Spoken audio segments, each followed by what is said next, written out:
The grader blade dropped into my pasture before I could get the excavator turned around. Steel scraped gravel with a scream sharp enough to carry across the cottonwoods. Fresh diesel rolled through the morning air. 30 yards ahead, a contractor in a yellow vest was guiding a road grader through the cattle guard that marked the northeast corner of Mercer Creek Ranch. My cattle guard, my road, my land. And somebody had planted bright orange stakes through my grass. I killed the excavator, climbed down, and walked toward the closest one. Silver Pines HOA. Access row, 60 feet, 60 feet. The gravel lane beneath my boots was barely 12. I looked from that stake to the grader, then to the pasture fence they had already marked for removal. That road crossed the ranch my father spent half his life holding together, part of the 1,600 acres my family had built piece by piece. Widening it wasn't maintenance. It would carve a subdivision corridor straight through working cattle ground. Then I noticed something half buried beside the orange stake. A rust-dark iron pin. Old. Maybe a survey monument. It sat several yards away from where their new line claimed the road belonged. I didn't know what that meant yet, but I took a picture. "Sir, you need to move that machine." The contractor's superintendent was coming toward me with rolled plans under one arm. Mid-40s, hard hat, clean boots. He looked irritated, not surprised. I pointed at the grader. "You need to move yours." He stopped. "We've got authorization." "From who?" He unrolled the plans across the hood of his pickup. Silver Pines Ridge HOA was printed across the title block. A heavy black corridor ran over my ranch road, 60 feet wide, continuing almost 3 miles west. I felt the paper snapping in the breeze beneath my fingers. "This is private property." "That's not what I was told." "Then you were told wrong." I photographed every sheet before he could roll them back up. Then I walked the work area slowly, grader tracks, cut wire, fresh paint on fence posts, orange flags, the cattle guard, the old iron pin. The superintendent watched me. "You calling the sheriff?" "Not yet." I climbed back into the excavator, swung the boom across the entrance, and set the bucket flat on the gravel. Nobody was widening anything. A dark blue Range Rover arrived 20 minutes later. Elaine Whitcomb stepped out wearing boots too clean for the pasture and carrying a leather folder like she'd come to close a real estate deal. She didn't raise her voice. "Dan, this doesn't need to be dramatic. You brought a road grader onto my ranch. We're improving existing access. You're claiming 60 feet. Because Silver Pines has historic access rights." She said it calmly, confidently. Behind her, the contractor shut down the grader. The sudden silence made the creek somewhere below us sound louder. Elaine glanced at my excavator blocking the lane. "You understand this is our only access." That landed differently. I looked past her toward the subdivision roofs barely visible through the trees. Silver Pines had used this narrow gravel road for years. I knew that much. My dad had never liked it, but he'd never treated those homeowners like trespassers either. Still, using a road was one thing. Owning 60 feet of my ranch was another. Elaine opened the folder. "If you interfere with necessary access improvements, the association will protect its rights." I looked at the orange stake again, then at the old iron pin beside it. "You do that." The crew left before noon. 2 mornings later, a process server parked outside my barn. The complaint was thicker than I expected. I read the first pages standing beside my workbench, smelling cold coffee and hydraulic oil. Silver Pines wasn't asking a judge to approve one road. They were claiming rights to roads, utilities, drainage, and future access affecting portions of the entire 1,600-acre Mercer Creek Ranch. At the bottom of the page, one phrase had been underlined by their attorney. "Permanent judicial declaration." That was when I understood the grader hadn't been the beginning of the problem. It had been the first visible piece of something much bigger. The next morning, Lily rode with me along the northern boundary in my old F-250 while I photographed every place marked on the HOA's map.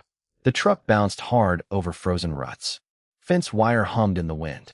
Every few hundred yards, I stopped, stepped into the grass, and checked the ground. By the third stop, the pattern was obvious. Orange paint showed up beside my stock pond. White utility flags crossed a grazing lane. Farther west, 3 fresh wooden stakes stood on a ridge where no subdivision vehicle had ever traveled. Lily leaned against the passenger door, holding the folded copy of the complaint. "They're calling all of this access?" "That's what they're asking the judge to recognize. But there's no road here."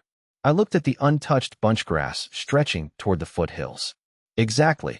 That changed what I did next. Instead of arguing with Elaine, I started documenting.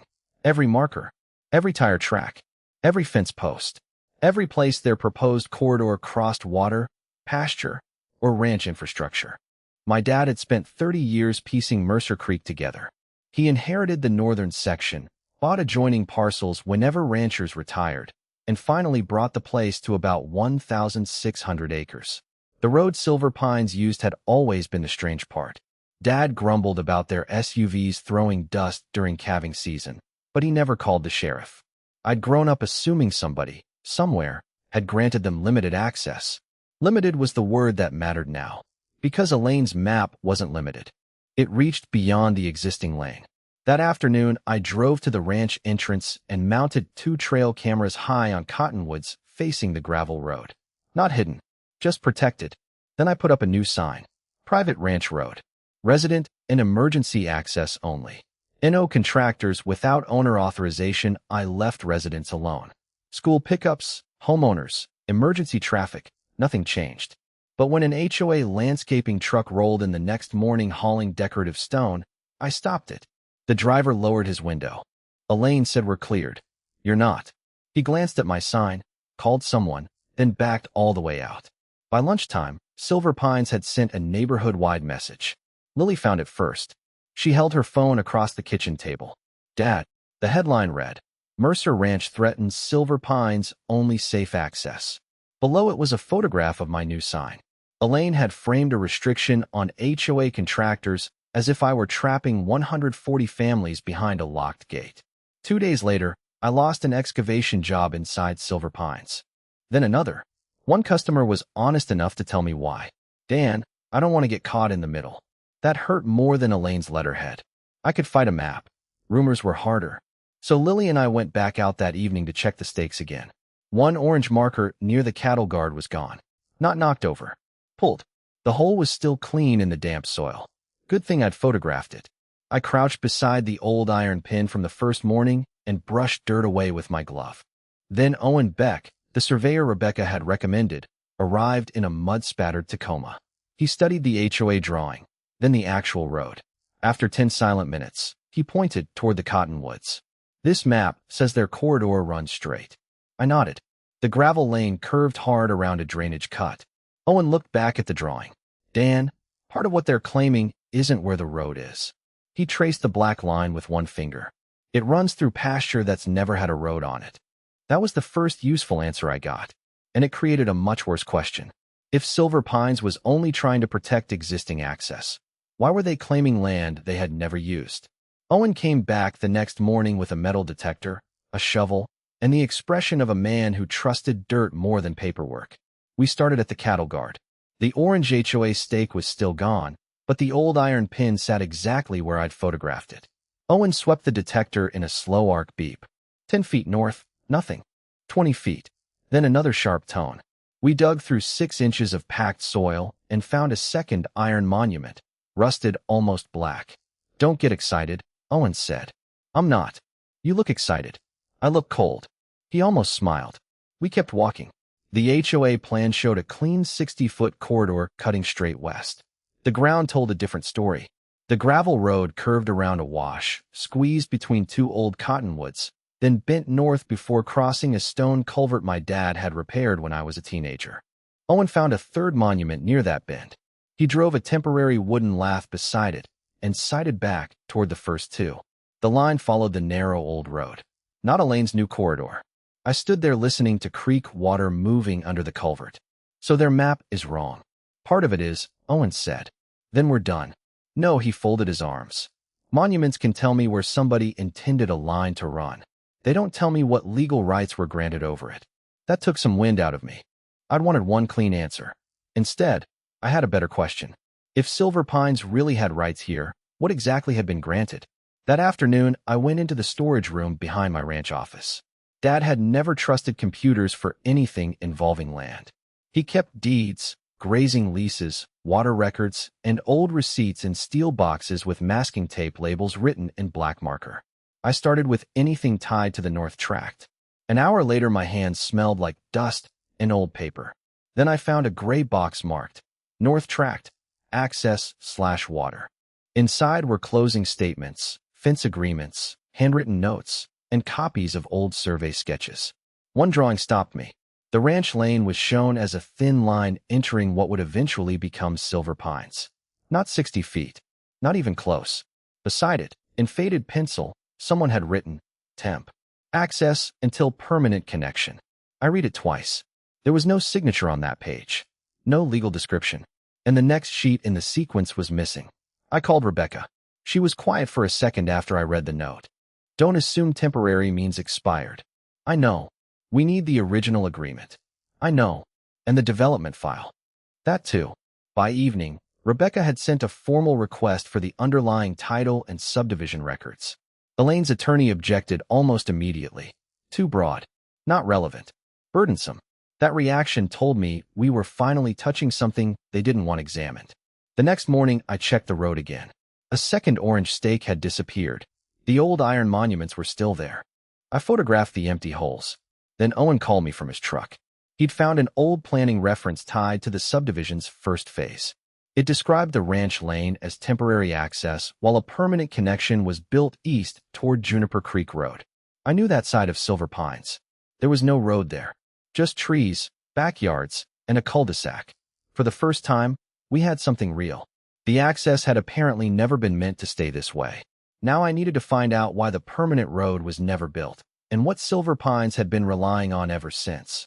Elaine stopped pretending this was just about a road. 3 days after Rebecca requested the development file, Silver Pines produced a stack of old sales brochures showing smiling families under the words dual access community.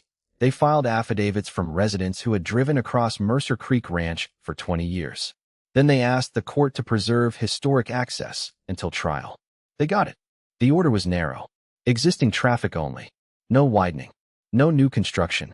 I read it twice at Rebecca's office, jaw tight. So they can keep using my road. For now, she said. And if you interfere, they'll call it contempt. That was the trap. Elaine knew it too. The next morning, traffic changed. Not dramatically enough to violate the order on its face. Just enough to hurt. A landscape truck came through at 7:10.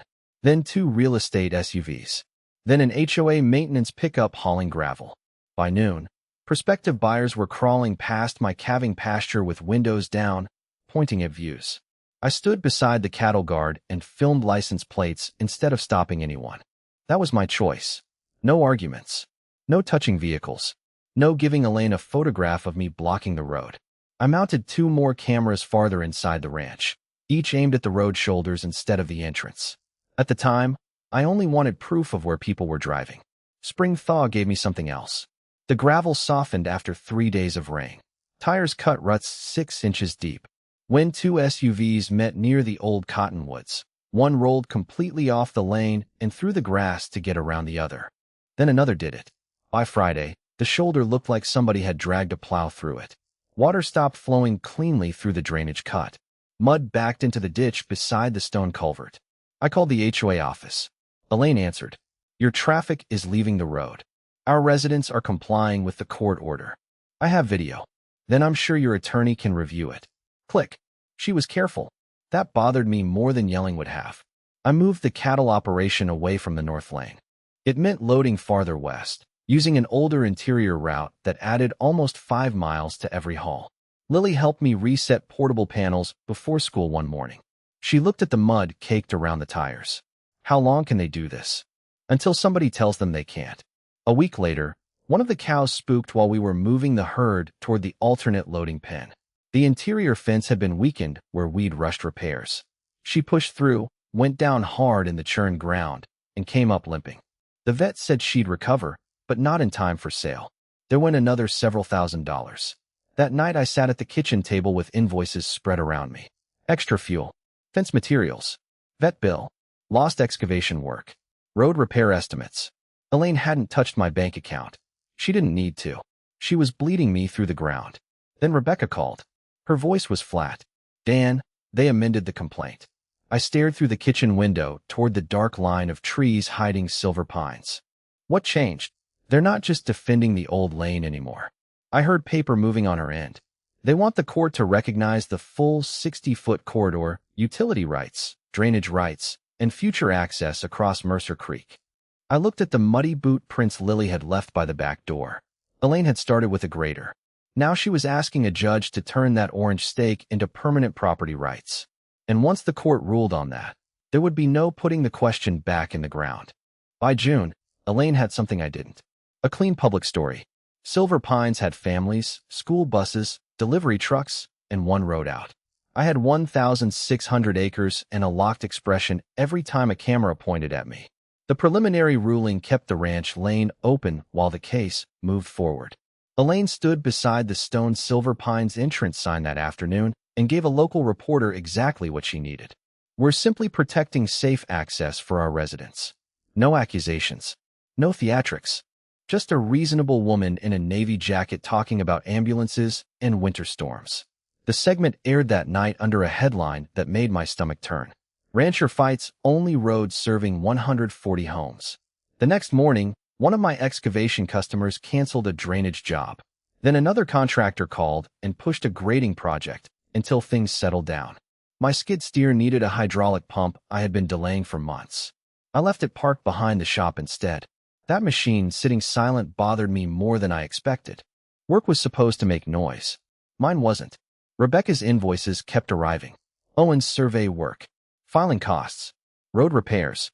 Extra fuel from hauling cattle around the damaged north route. The cow we couldn't sell. By the second week of June, I opened the ranch account and stared at the balance until the screen dimmed. Then I transferred $28,000 out of Lily's college fund. She found out that evening. I was sitting at the kitchen table with the bank confirmation beside my coffee when she came in. You used the MSU money? For now. She nodded once. Okay. That was worse than if she'd yelled. Lily. I said okay, Dad. She went upstairs. I sat there listening to her door close. For the first time since the grader showed up, I wondered whether being right could still ruin us. Rebecca called the next morning with a settlement idea. Let Silver Pines keep the existing 12-foot lane permanently. In return, they dropped the 60-foot corridor, utilities, drainage, and future development claims. I hated it, but I could survive it. Elaine rejected it before lunch. She wanted the full corridor. That was when stubbornness stopped being enough. If I was going to lose part of my ranch anyway, I wanted one question answered first. Why had the old planning file called our road temporary? Owen met me at the eastern edge of Silver Pines 2 days later. We parked at the end of Cedar View Court, where manicured lawns stopped at a strip of pine and brush. According to the old plan, the subdivision's permanent connection to Juniper Creek Road should have continued straight through there. There was nothing that looked like a road. At first. Then Owen kicked through pine needles and exposed a strip of compacted gravel. Look, we followed it into the trees. 30 yards in, the ground widened. I found a broken concrete drainage head wall half buried under roots. Owen found a weathered survey monument beyond it. Then another. They lined up toward Juniper Creek Road. I stood in the silent woods, staring at what looked like the skeleton of a road somebody had started and abandoned. The old plan had not been theoretical. Silver Pines had once begun building another way out. Owen crouched beside the monument and brushed moss from the cap. If this matches Phase 2, he said, then this was supposed to become their permanent connection. Behind us, somewhere through the trees, I could hear traffic rolling across my ranch. For weeks, Elaine had convinced everyone I was trying to take away the only road Silver Pines had. But standing over that abandoned roadbed, I realized something had been left out of that story. They had been supposed to build another one.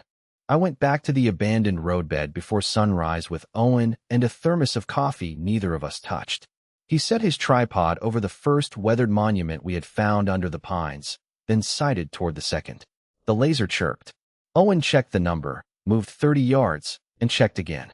Same alignment as the Phase 2 plat, he said. I held the old subdivision plan open against the hood of his Tacoma. Cedar View Court ended on the paper exactly where it ended in real life. But on the plan, the pavement continued east. Across the trees. Across the abandoned gravel base. All the way to Juniper Creek Road. Owen tapped the concrete drainage head wall with his boot. This wasn't somebody's idea. They started building it. That distinction mattered. Rebecca met us later at my kitchen table. We spread everything out under the hanging light. The old Phase 2 plan. Owen's measurements. Photographs of the abandoned roadbed. The faded sketch from Dad's steel box with temp. Access until permanent connection written beside the ranch lane. And, for comparison, Elaine's 60-foot corridor map. 2 roads. 2 completely different stories. One had been designed to become permanent. The other crossed my ranch. Rebecca slid a county planning sheet beside them. The eastern connection was part of the original approval. So why didn't they finish it? We need to verify that. We did. Not by guessing. Rebecca pulled the archived development records already covered by our discovery request. Owen checked construction references against what remained on the ground. I photographed every monument and drainage structure again, this time with measuring rods visible in each frame. The answer came together piece by piece. The original developer had started Phase 2, hit financial trouble, and stopped before completing the connection to Juniper Creek Road. Later cost estimates were worse. Road base, drainage, a small bridge structure, intersection improvements. By Elaine's own current planning numbers, finishing that connection would run Silver Pines around $1 per million. I stared at that figure. Suddenly, the orange 60-foot stakes from March looked different. This wasn't just about preserving the only road residents had. It was about avoiding the cost of building the road the subdivision had always been supposed to have.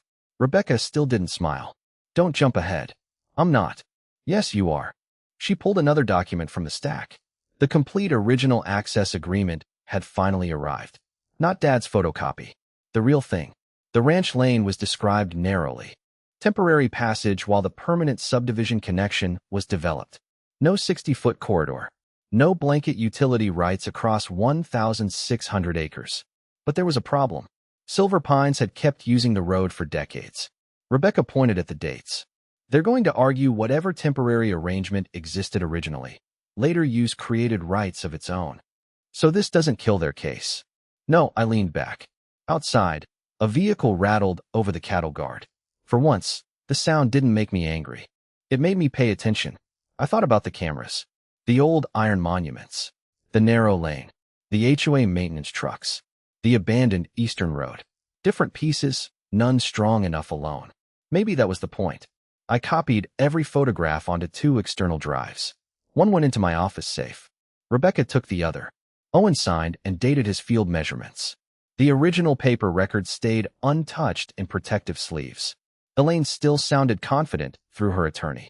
Silver Pines offered another settlement. I would give them permanent access. They would reduce the corridor width. I said no. Rebecca watched me for a long second.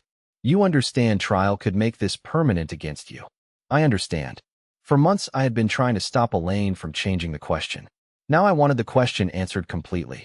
Rebecca opened her laptop. Instead of asking the court only to reject the 60-foot expansion, she prepared our request for a final determination of what access rights, if any, Silver Pines actually possessed after the original development period. I signed the verification at my kitchen table. Then Rebecca filed it. For the first time since that grader entered my pasture, I wasn't just holding the line. I had chosen where the next fight would happen. The trial started in October with my signature still fresh on the request Rebecca had filed. By then, Silver Pines had one functioning road. Mine. If we lost, the court could make that arrangement permanent and potentially expand it. If we won too narrowly, Elaine could keep dragging the same argument back in a different form. There wasn't much room left for error.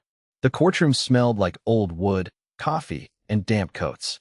Owen sat behind Rebecca with his survey binder on his knees. Elaine sat across the aisle beside Martin Hale, composed in a charcoal suit, a yellow legal pad squared perfectly in front of her.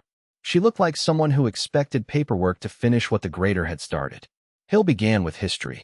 20 years of resident traffic, snowplowing, gravel purchases, road maintenance, photos of Silver Pines vehicles using the ranch lane without interruption. On a large monitor, he displayed one maintenance invoice after another.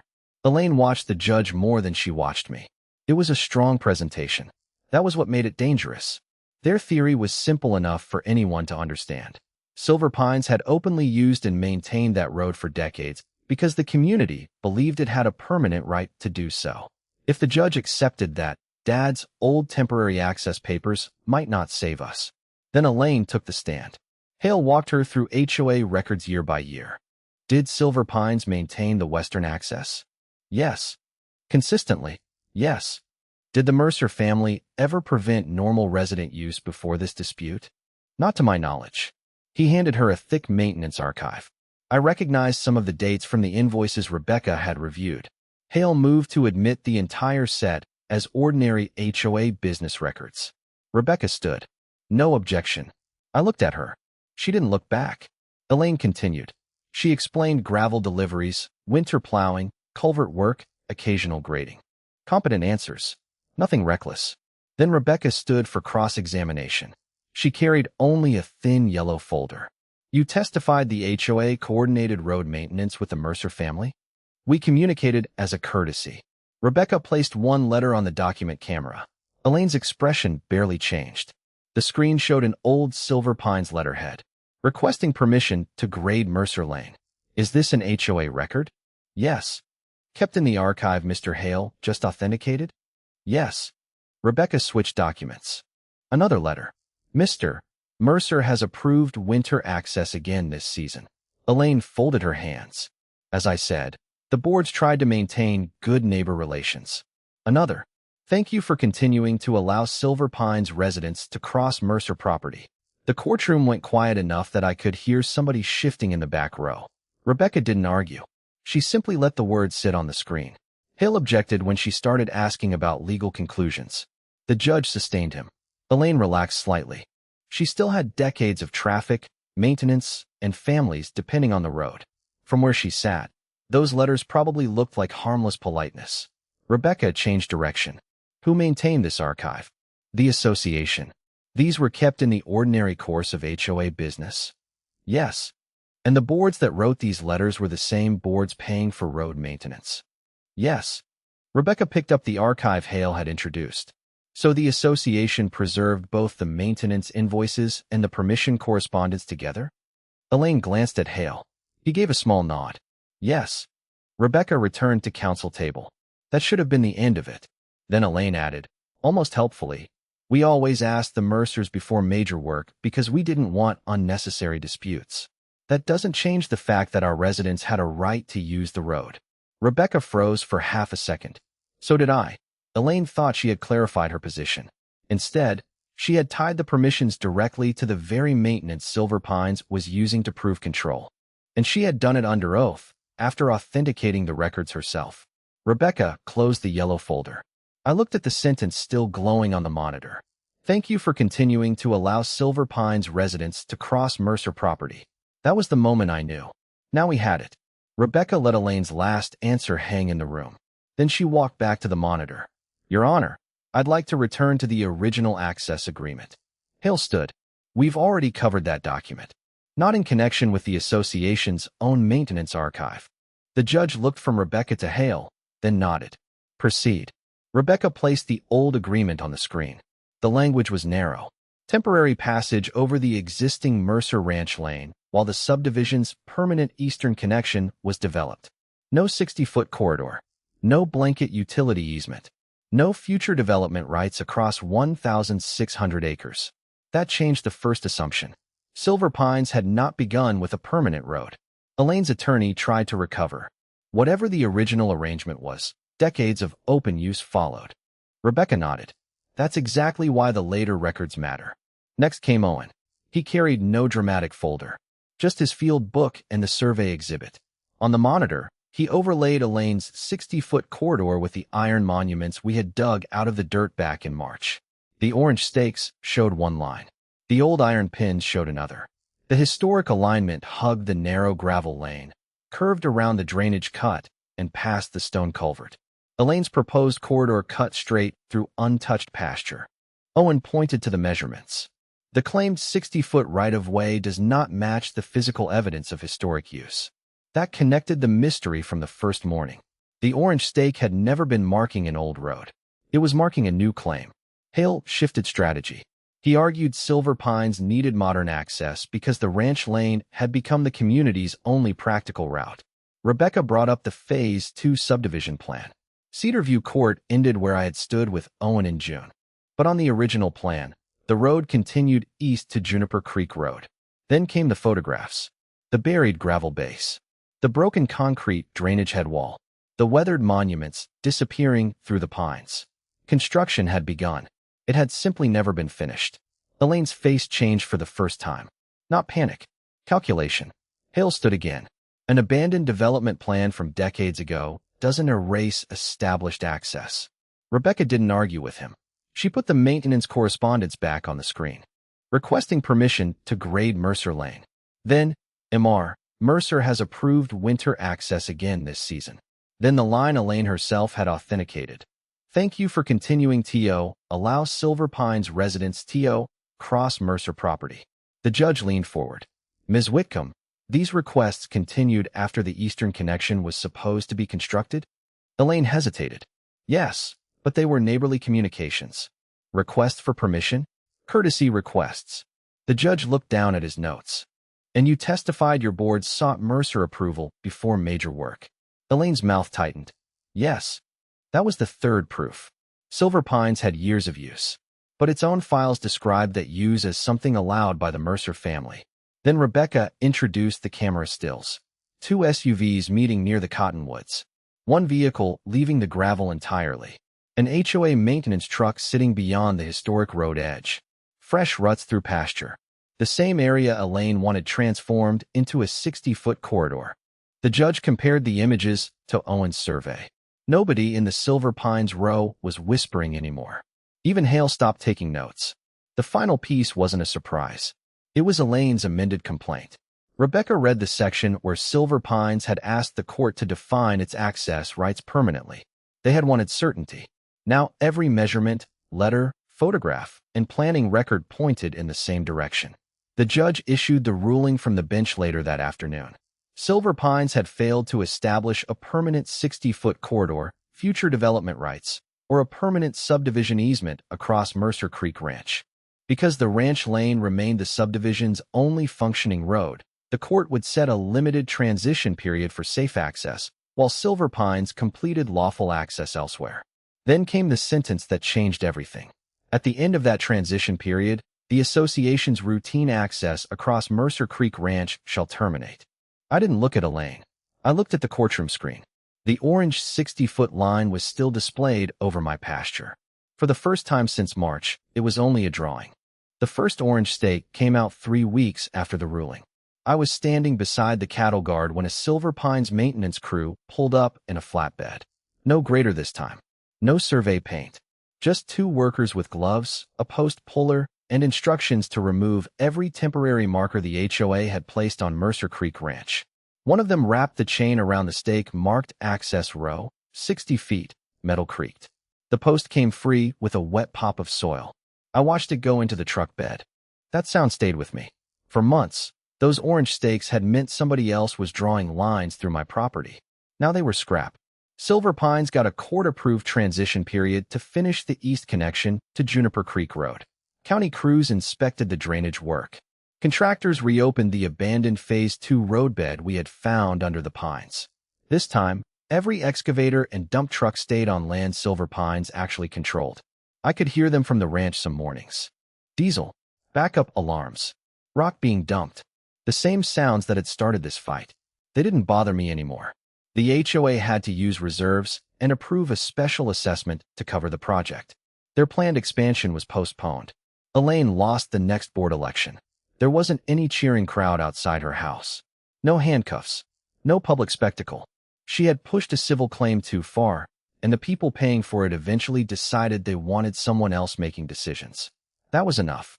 The damage judgment came through separately. Silver Pines paid for the documented pasture damage, fence repairs, road work, and part of the litigation costs the court allowed. The check sat on my kitchen table for almost an hour before I deposited it. I knew exactly where the first $28,000 was going. Lily was upstairs when I transferred the money back into her college account. I called her down. She looked at my laptop, then at me. It's all back. All of it. She checked the screen again, like she didn't trust numbers anymore. Then she smiled. Not big, just enough. A month later, a thick envelope from Montana State showed up in our mailbox. She opened it standing at the kitchen counter. I was pretending to fix a cabinet hinge that didn't need fixing. When she looked up, she didn't have to say anything. That was the moment the whole case finally felt smaller than my family again. Work came back slowly. One contractor called, then another. A Silver Pines homeowner who had canceled on me in June hired me to rebuild a drainage swale. He stood beside his pickup afterward and said, "We weren't told the whole story." I nodded. I didn't need an apology from all 140 houses. I needed my name to stop meaning the lie Elaine had attached to it. By winter, Owen reset the old iron monument beside the cattle guard and filed the corrected survey record. I rebuilt the shoulder where the SUVs had chewed through the pasture. New gravel went down. The drainage cut ran clean again.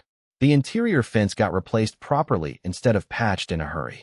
Rebecca helped me sign one final agreement with the local fire district. Emergency access across Mercer Creek would remain available when genuinely needed. Not because an HOA claimed it.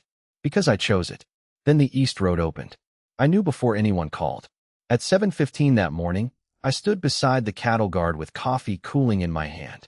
Normally, that hour brought school traffic. SUVs. Delivery vans. The dull rattle of tires crossing my gravel. Nothing came. The transition order had expired at midnight. Silver Pines finally had its own permanent road to Juniper Creek. And the one across my ranch was mine again. I walked to the entrance and removed the temporary resident access sign I had put up months earlier. Beneath it, Owen's iron monument sat clean and visible in the morning light. No orange paint. No 60-foot claim. Just rusted metal marking a line that had been there long before Elaine decided paperwork could move it. I climbed into the F-250 and drove through the cattle guard. The gravel cracked under my tires. Behind me, the gate swung shut. This time, the road stayed quiet.